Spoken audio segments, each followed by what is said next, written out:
Police in Mexico have captured the country's most wanted drug lord. Servando Gomez, known by the alias La Tuta, is the leader of the Knights Templar drug cartel. He was captured early on Friday by federal police in the state of Michoacan. Well, Gomez's nickname, La Tuta, came from his career as a schoolteacher before he became involved in drugs. Heading up the Knights Templar cartel, Gomez used the media to his advantage and became one of Mexico's most well-known cartel bosses. With a $2 million bounty on his head, he was President Peña Nieto's prime target in his offensive against the drug gangs.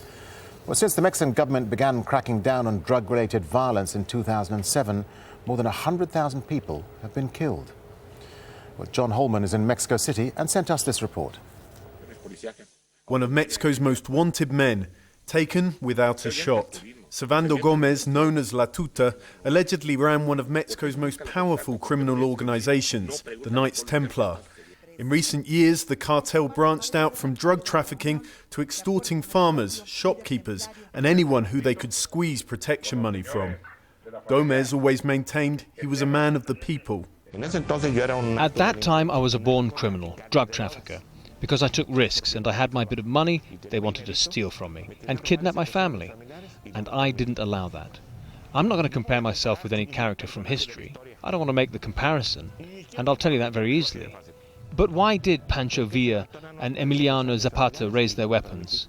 Pancho Villa was a major criminal, we all know that, history tells us that. But there are things that run off course because there are people who do not establish the rule of law. But over the past 2 years, the cartel was under threat, first from vigilantes who rose up against them, then from a federal offensive in the state of Michoacan. Gomez had been in hiding for more than a year as authorities conducted manhunts across the state of Michoacan to find him.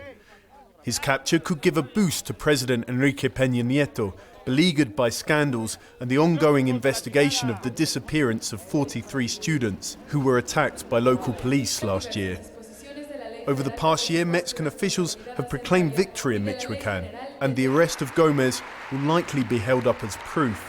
A recent wave of killings in the state, though, shows Michoacan's problems go beyond just one man. And John joins us live now from Mexico City. John, how significant is this capture, and what made Gomez so different from other cartel bosses? Well, symbolically, it's very important for Mexican federal forces. This man had been appearing on various different media. He had a very public profile. He was probably the most seen, at least, drug lord in Mexico. So they really needed to capture him, which they have done after a year-long manhunt in which they poured federal police and troops into Michoacan to try and catch Servando Gomez, La Tuta.